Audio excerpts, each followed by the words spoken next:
A heap is a data structure that we can use when we are concerned about having quick access to the extremes of some set of data. If I have a list and I want to know the minimum or maximum value at any given moment, I can use a min heap or a max heap respectively. A simple use case would be a rated to-do list, where each item on our list has a rank, and I always want a reference to the most pressing item. And if this is a max heap, the most pressing item is the root of our heap. And here we are viewing our heap as a binary tree, where each node has two children. In reality, a heap is often implemented as just an array that we visualize as a binary tree. Here's another visualization of what an array looks like structured as a tree. If we view an array in this fashion, we notice a pattern between the children and their parents. If we want the left child of some node at index I, we can calculate I times 2 plus 1. Similarly, the right child will be located at I times 2 plus 2. And if I'm at a child node at some index I take I minus 1 divided by 2 to get the parent. So that is the underlying structure of our heap. But now let's talk about some of the essential properties of a heap that make it useful. Property number 1. For every parent node in my tree, the parent's left and right child are going to be smaller than the parent. And that is the case of a max heap. If we're implementing a min heap, the parent will be smaller than the left and right child. Property number 2. Each level of our heap is filled from left to right, with exception to the last level, which does not have to be completely filled, but it still has to be filled left to right. And that's it. Those are the only two properties that we need to have a valid heap. A characteristic that will be important moving forward is that a height of a complete binary tree like this that is filled on every level and filled from left to right will be maximum log of n, where n is the number of nodes in the tree. And this will be important as we calculate run times as we write some functions to actually implement this heap. Which brings me to the high-level overview of the implementation. The functions that we need to implement a heap are as follows: get left child, get right child, get parent, sift down, build max heap, insert, pop max, and peak max. And without further ado, let's go ahead and code these up. All right, so the first thing that we're going to do is just define our class here. We call it heap, and then we're just going to create a very simple constructor where we initialize our heap to an empty array, and then we're going to initialize the size to 0. The next thing that we need to do is write the methods for get parent, get left child, and get right child. Once again, these methods will just return the index of the parent, the index of the left child, and the index of the right child. The next thing that we're going to do is write the sift down method, which is the meat and potatoes of the whole thing. Remember, for sift down, we are going to sift the value at I down through our tree until it is in an appropriate spot. So we need to get a reference to the left and right children. So now that we've gotten our left and right child, we define a variable largest that is going to hold which index of these three, the parent, the left child, and the right child, contains the biggest value. And once we have that value, we know that it needs to become the parent. So the next thing that we're going to do is compare each one of these children with each other and the parent to determine which is the largest. So first we do it for the left child. We want to make sure that it is still within the bounds of our heap. And then we want to just check to see how it compares to the parent. And if it is bigger than the parent, well, we set largest equal to the left child. And now it's time for the right side. So this is what it looks like for the right child. Once again, we check to see if it is within the bounds of our heap, and then we're going to compare it with the heap at the largest element, which, remember, now might be considered the left child. And so if we do it in this fashion, we are effectively comparing the parent with both of its children and the children against each other. And just for consistency, I'm going to change this to be largest because it looks better. So now we need to consider if our largest has changed, and we can check that by seeing if largest still equals I. If largest does not equal I, then we need to swap some elements. The first thing that we're going to do is create a temporary variable to hold our parent value. Then with this line here, we actually do the swap. We swap the parent with the biggest child. We then place the value that was at our parent into the value that was previously our largest child. And then the next thing to finish this off is to call sift down once again, but from our new parent index, which is at largest.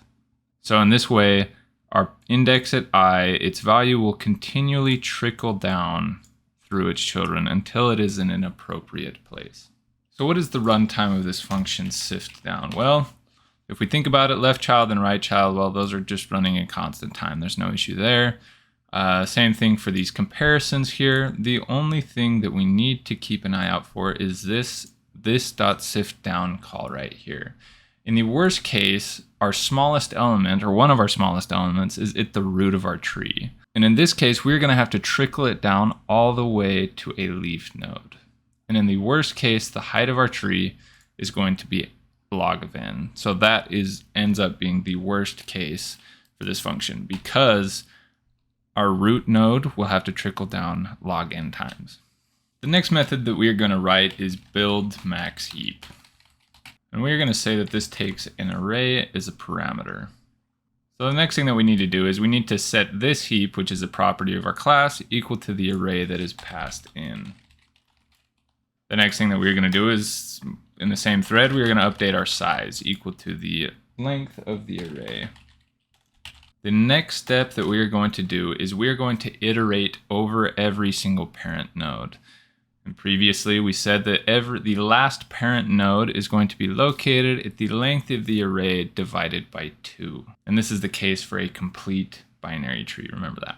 So what is the runtime of our function here, build max heap? Upon first glance, it looks like it would be n log n, because we are calling sift down on half of the nodes on our tree, which asymptotically is equivalent to n log n. And this is an upper bound, but it is not a tight upper bound. We can do much better. Remember that our binary tree is complete, and so it has a height equal to log n. And because most nodes in our tree are at lower levels in a balanced tree, that means when we call sift down on most nodes, they won't have that far to travel. And if you're not into the math stuff, just know that this function actually runs in big O of n time. If you are a math head, stick around for a second and let me explain. All right, my mathletes, let's talk about this function here in white. This function describes the running time of our build max heap function that we just wrote. Now let's break it down piece by piece. So this sum right here is just saying that we are going to do this for every single level of our heap. So, if our tree is 3 levels high, we're going to do it 3 times, which is equal to log n. N is the number of nodes in our tree. So for every level in our tree, we have at most this many nodes.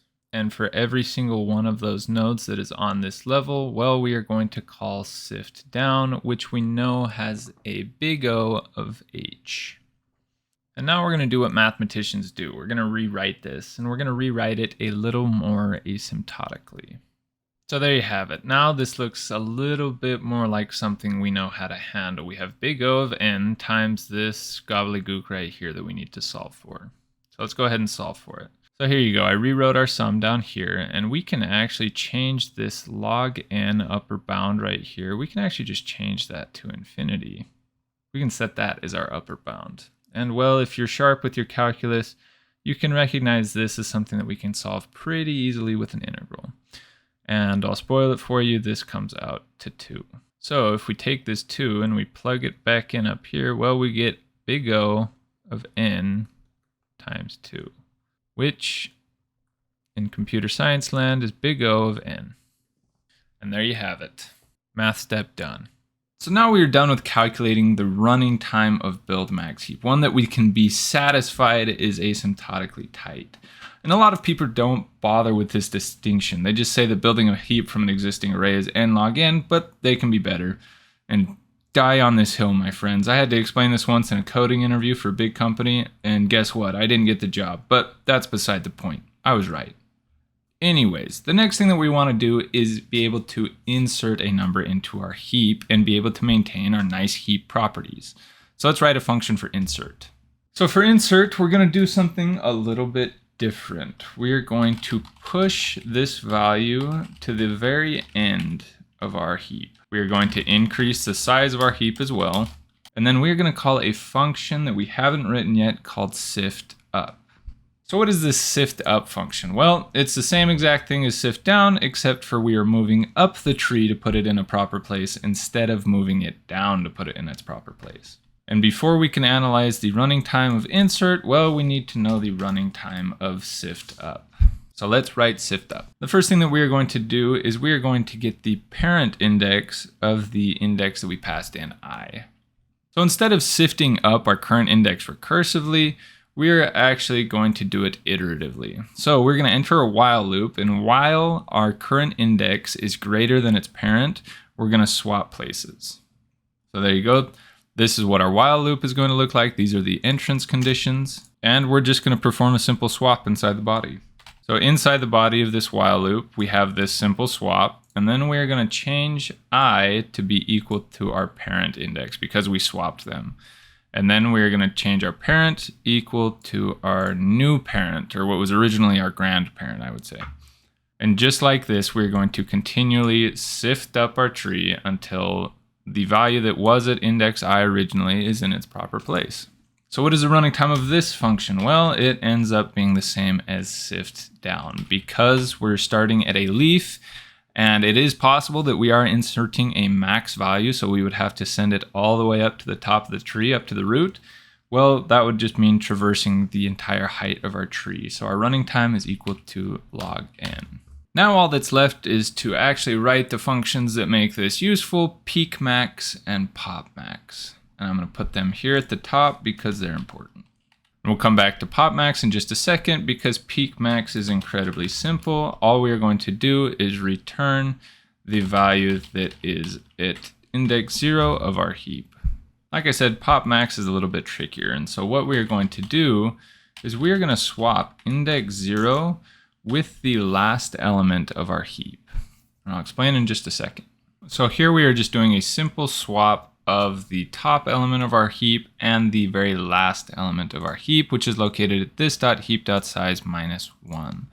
And here at the end, we are returning the top. But because we swapped the top with a minimal element of our heap, well, we need to restore our heap property. And how we do that is we call sift down again on the top node, which is at index 0. This will restore our heap, and then we're going to return top. And if you're asking yourself, why is it that we are swapping the top with a leaf node? Why are we bothering to keep the top element inside of our array? Why not just have a dynamically changing array and get rid of this size variable completely?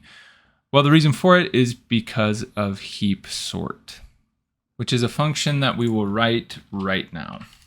So this is the heap sort function, and what we are going to do is we are going to run through the size of our array, popping the max. And each time that happens, our maximum value is going to be stuck at the end of our heap. And so by the time heap sort has run through all of the elements, well, we are going to have an array sorted in ascending order. So that's it. That's how you can program a heap data structure. It isn't too complicated once you understand it, but it is a very important data structure. I hope you enjoyed this video. If there's any questions or comments, please let me know. If you hated the video, please dislike and slander me in the comments. Otherwise, like and subscribe. Have a fantastic day.